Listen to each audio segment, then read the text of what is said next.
Au cœur de nos massifs, avec Esprit Montagne et Poma. Le groupe Samsé et l'entrepôt du bricolage vous présentent Esprit Montagne.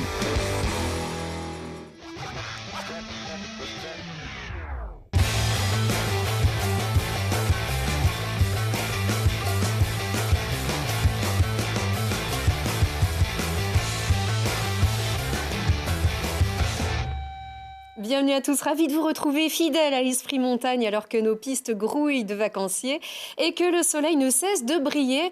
Enfin si, ça va cesser un petit peu dès ce soir a priori. En tout cas, nos athlètes, eux, brillent plus que jamais et nos stations, elles aussi, rayonnent avec non seulement un produit ski toujours plus performant et de qualité, mais aussi de l'événementiel de très haut vol.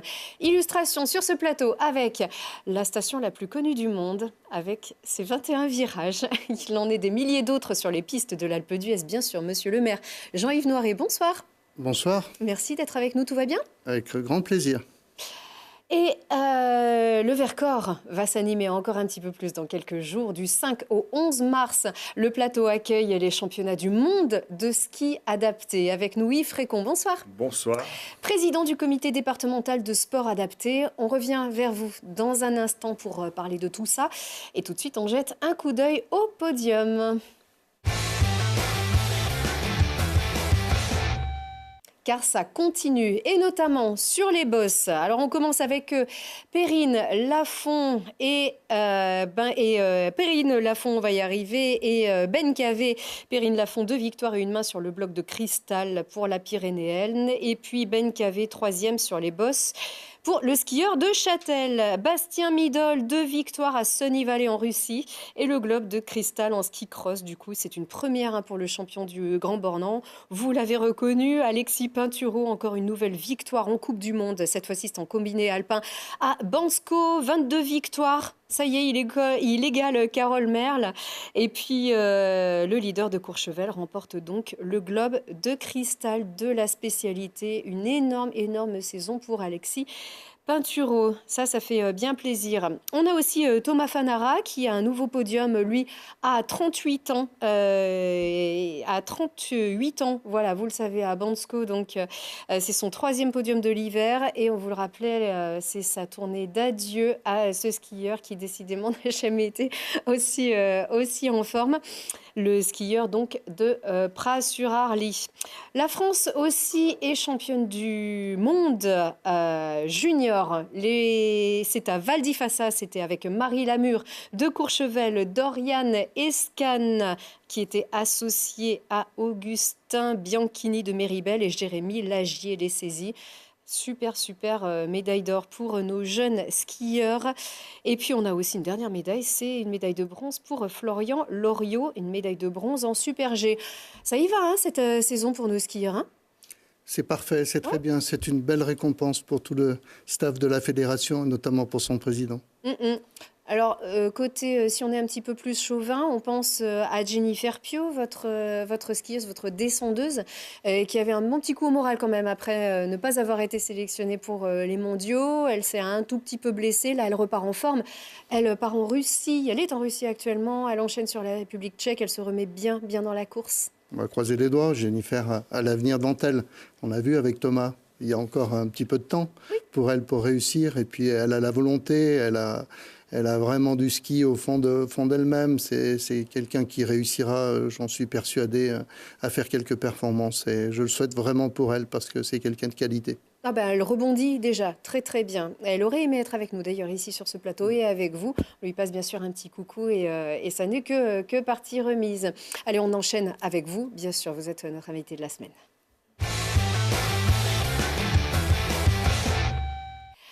Alors, on dit plutôt l'Alpe.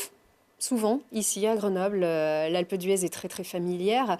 Alors, le grand domaine skiable de Loisan, bien sûr, est mondialement connu grâce à son soleil. C'est l'île au soleil qui porte bien son nom, bien sûr, mais aussi pour ses fameux 21 virages. Désolé, on commence avec ça, avouons-le. C'est le Tour de France et c'est un énorme vecteur d'image pour vous. Oui, c'est l'événement phare de la station, je dirais même de Loisan et de l'Isère, puisque le Tour de France et l'Alpe, c'est plus de 30 étapes maintenant qui sont venues sur la station. C'est surréaliste parfois ce qui s'y passe. Très très belles épreuves. Maintenant on trouve de belles épreuves un petit peu partout en France aussi, des épreuves innovantes, mais celle-ci est quand même une épreuve historique un petit peu du Tour. Et le Tour de France et l'Alpe, c'est une vieille histoire. Et on souhaite vraiment, bien sûr, que ça continue comme ça, avec tous les problèmes de sécurité que peut engendrer le Tour de France quand même. Absolument. Mais on essaie de gérer un petit peu au quotidien à chaque fois. Et alors, en plus, les Français qui réussissent beaucoup, d'ailleurs, l'Alpe d'Huez réussit beaucoup aux Français. Ici, c'était une victoire de Christophe Riblon, on s'en souvient.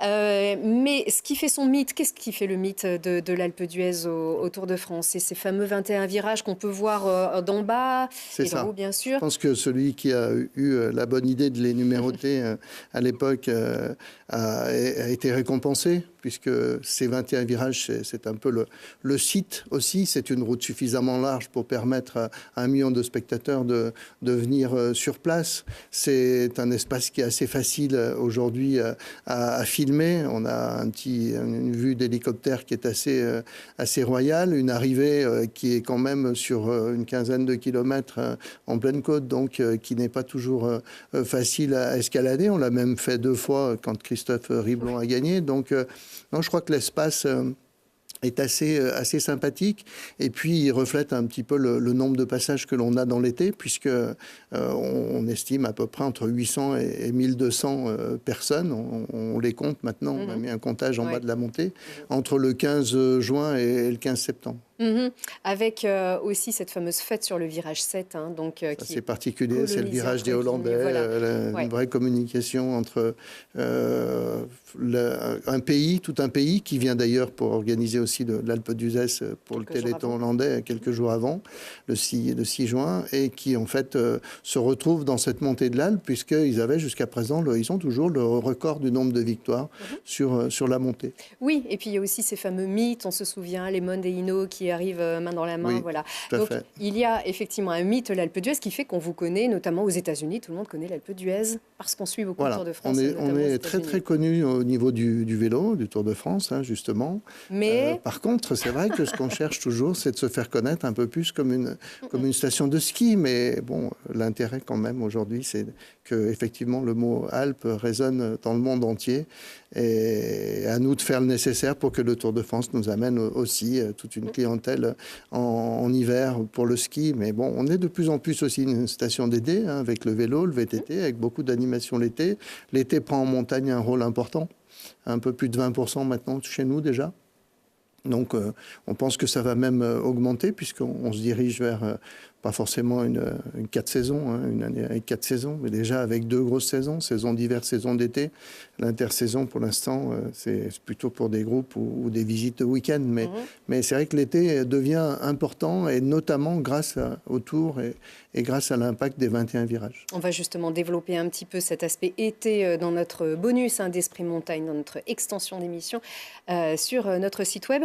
Par rapport au ski, on va voir comment est-ce que vous allez véhiculer l'image du ski encore avec de l'événementiel. Ça, c'est une nouveauté pour cette année. Mais d'abord, on revient sur le présent, notre actualité. C'est cette saison qui bat son plein. Alors, comme on disait en off tout à l'heure en préparant cette émission, si on avait voulu guider un petit peu la météo, décider, là, vraiment, on n'aurait même pas pensé à... On n'aurait pas fait mieux. Voilà, on n'aurait pas fait mieux. Quelle saison, 3 semaines sans une super saison depuis le début, d'ailleurs, avec déjà pour Noël et Jour de l'An, de la neige en quantité, en plus de quelques neiges de culture au passage, et puis deux grosses semaines qui ont été très très belles pour nous, avec un peu moins de neige quand même sur les parties basses, les stations plus basses malheureusement, mais là pour février c'est royal. Je crois que tout le monde peut profiter de ses vacances pleinement avec du soleil un peu partout en France. Bon, ça va revenir aussi s'il y a des perturbations qui vont venir.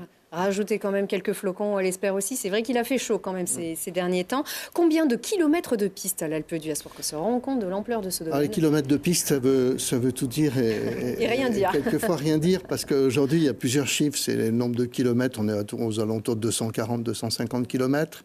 Après une piste comme Sarenne, à un moment, on lui donne 13 kilomètres. On peut lui donner 16 ou aussi. Et puis, enfin, la vraie longueur, si on tire une ligne assez droite, c'est plutôt 13 km. Après, ce qui est important, c'est de connaître aussi pour les vacanciers, c'est le nombre de pistes enneigées avec de la neige de culture.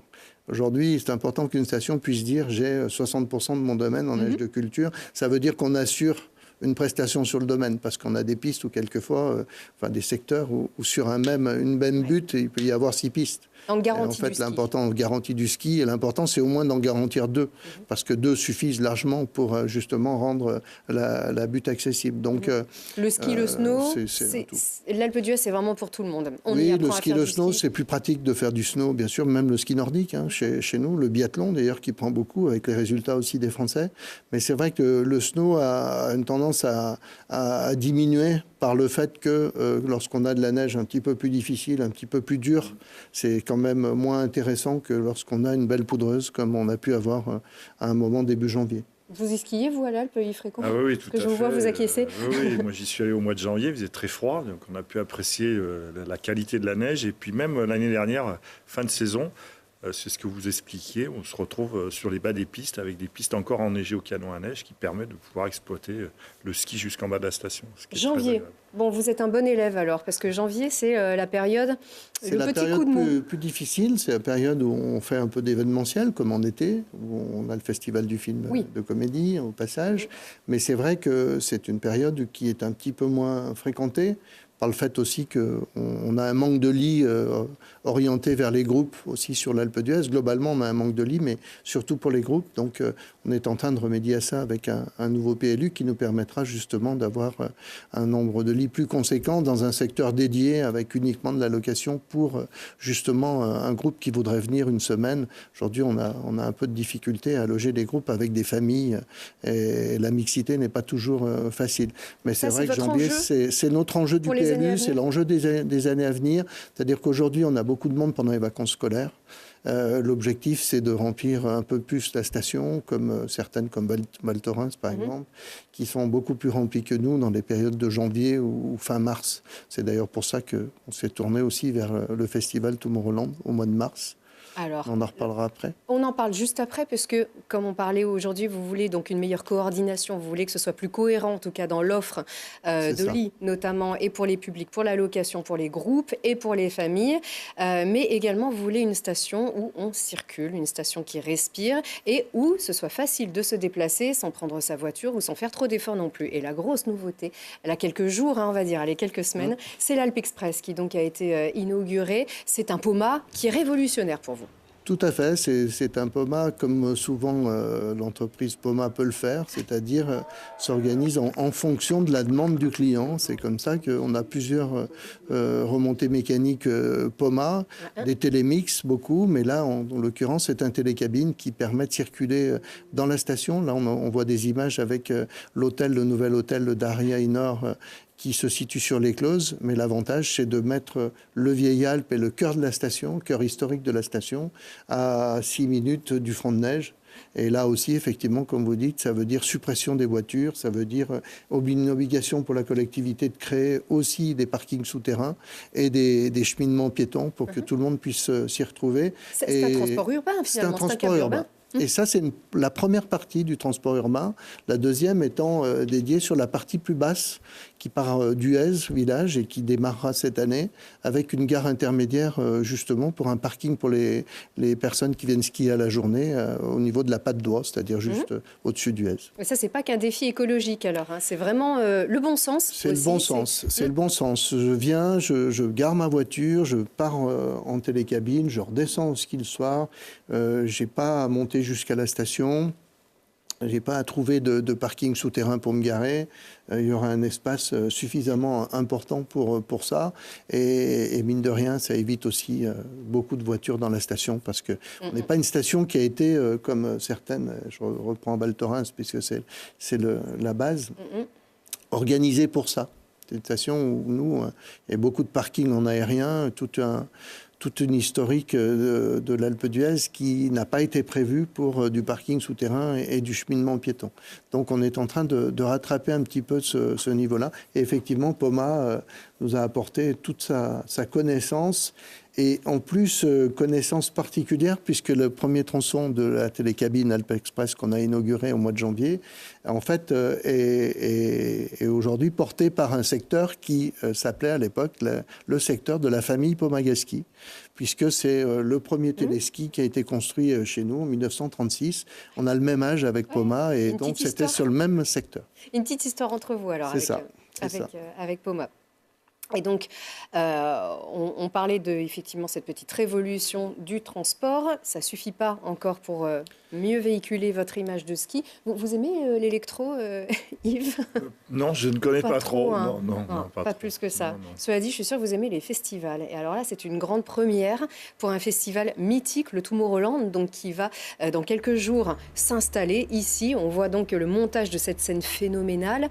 Alors, expliquez-nous un petit peu ce principe. Le Tomorrowland, c'est, on va dire, le plus grand festival, un des plus grands festivals d'Europe, le plus grand festival d'Europe, qui a lieu en Belgique pendant l'été. Cette fois-ci, il y a une version hiver à l'Alpe. C'est ça. Au départ, Tomorrowland cherchait, et par connaissance, on a appris qu'il cherchait une station pour organiser un Tomorrowland en hiver. Ils sont effectivement aujourd'hui classés comme meilleur festival au monde. Depuis, ça fait la 14e édition. Ils ont 380 000 personnes qui, aujourd'hui, sont réparties sur 54 hectares à Beaume, à côté de Bruxelles. Donc vraiment un très très bel événement avec toute la sécurité qui va avec, qu'une tranche d'âge ciblée pour les participants d'environ 35 ans. Et c'est vrai que du coup, on a répondu à cet appel d'offres. On était en concurrence avec d'autres stations étrangères ou françaises. Et on a eu la chance d'être choisis. Donc on est ravis. C'est une première. Il y a certainement des petites choses à améliorer. Notamment cette année, la date n'est pas une date très adaptée pour la station, puisque c'est une date du 9 au 16 mars où on a habituellement un petit peu plus de clients. Mais c'est pas grave, l'objectif c'est de le réaliser fin mars et de se faire connaître pour le festival, mais aussi pour le ski, puisque tous les festivaliers ont un forfait de ski. Voilà, c'est ce que vous disiez en fait. C'est embêtant, comme vous disiez, par rapport à la date, parce que vous accueillez beaucoup de skieurs, parce que la station est privatisée en fait. Alors, elle n'est pas privatisée au sens où on ferme un espace de la station et un espace du domaine skiable pour que les personnes qui ont un pass puissent profiter un petit peu de tous les lieux où il y aura des scènes. Il y a 5 ou 6 scènes sur les pistes et puis 3 grosses scènes, dont la scène que vous venez de filmer, là, qui est la scène principale, qui est devant les bergers. Cet espace est privatisé et uniquement accessible pour les porteurs du badge. Ça a fait une petite... alors, pas une polémique, mais est-ce que ça fait un peu râler, ça, justement, le fait Oui, ça a fait râler quelques propriétaires, bien sûr. C'est pour ça que l'année prochaine, il faudra un petit peu corriger.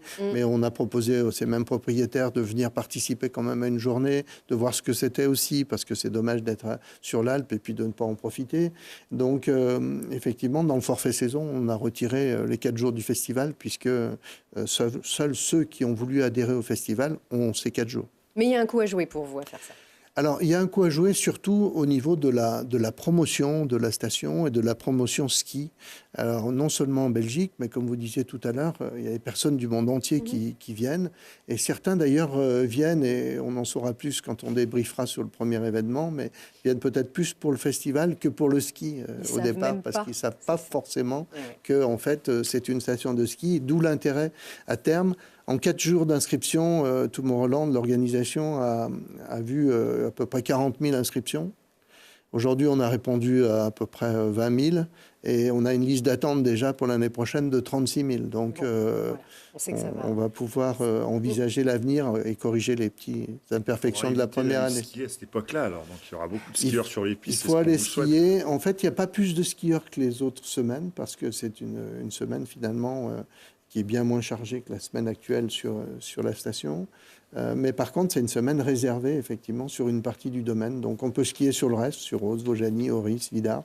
Mais sur certaines pistes de l'Alpe, non sans le badge. Et bientôt aux Deux Alpes aussi. Ça, on en reparlera surtout dans notre extension aussi de l'émission, avec ce projet de liaison.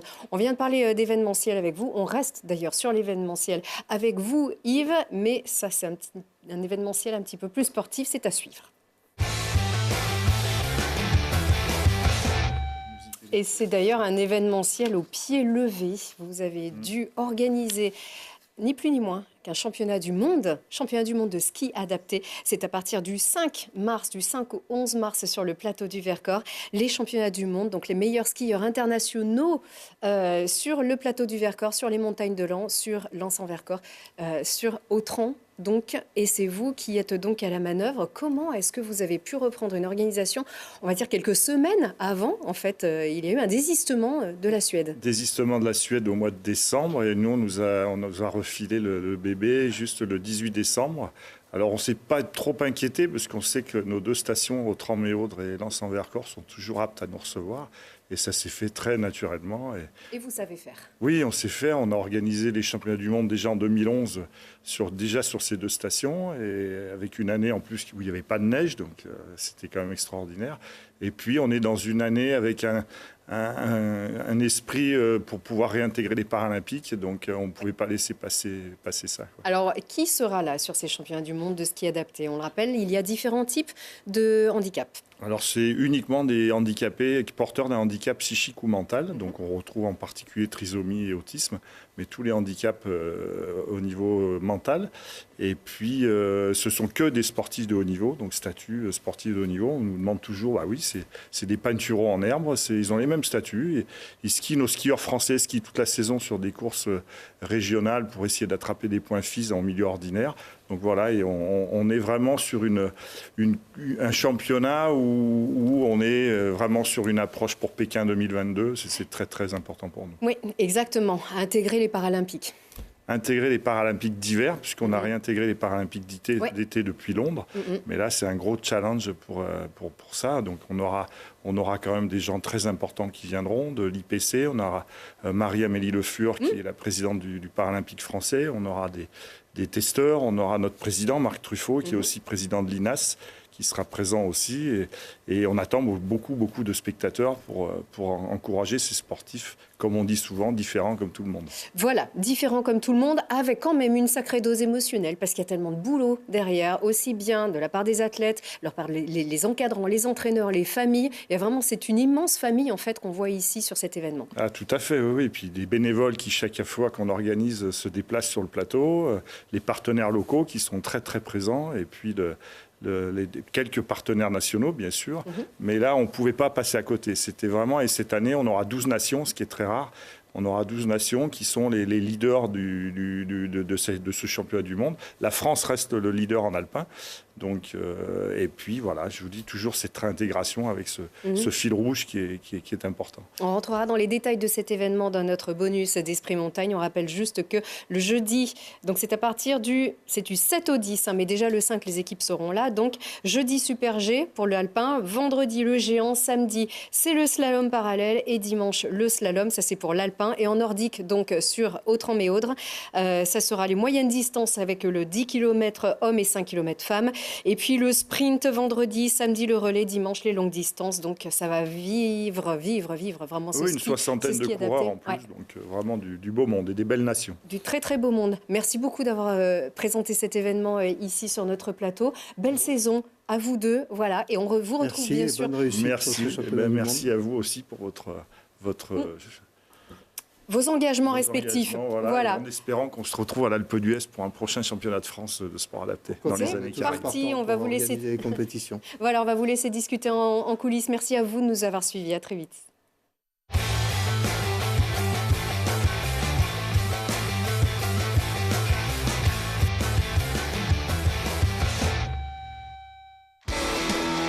Le groupe SAMC et l'entrepôt du bricolage vous a présenté Esprit Montagne.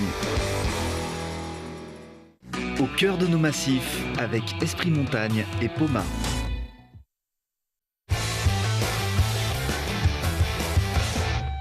L'extension d'Esprit Montagne avec le maire de l'Alpe d'Huez, Jean-Yves Noiret, et Yves Frécon, président du comité départemental de sport adapté, qui donc se prépare à accueillir les championnats du monde de ski adapté sur le plateau du Vercors, Autran-Méaudre, ainsi que Lens-en-Vercors, avec une belle cérémonie d'ouverture à Lens. On a lu récemment, et puis on le sait tous d'ailleurs, que le ski, c'est bon pour le moral, c'est très bon pour le psychisme. Est-ce que parmi tous ces athlètes qu'on va pouvoir applaudir au championnat du monde, eh bien, on sait que certains, notamment, sont là aussi dans un but thérapeutique?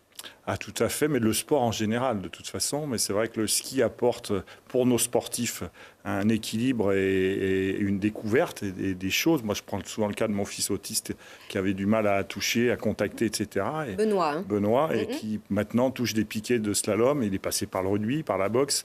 Et les entraîneurs du Dauphiné sont en train de reprendre un petit peu ces systèmes dans le monde ordinaire, justement, pour ramener ça. Et puis, ça amène aussi un équilibre avec les sportifs dits ordinaires qui, eux aussi, grâce à cette complicité qu'ils ont avec leurs copains, se rééquilibrent aussi dans leur sport propre. Il y a une dimension affective qui est très importante aussi, avec le ski adapté en particulier.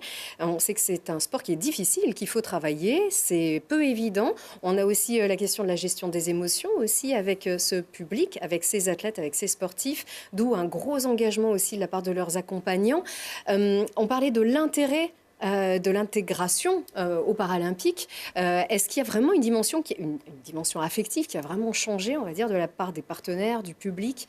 Surtout sur la région où on a des gros partenaires. Je ne vais pas les citer, je ne sais pas si j'ai le droit aujourd'hui. Mais... Allez, vous avez droit à 3. Alors, on a droit, on va citer Poma, Samsé et Arémont, et plus les télés locales, Télé Grenoble, bien sûr, en particulier. Et puis, oui, ça apporte beaucoup. Et puis, même pour eux, dans leur vie quotidienne, c'est hyper important.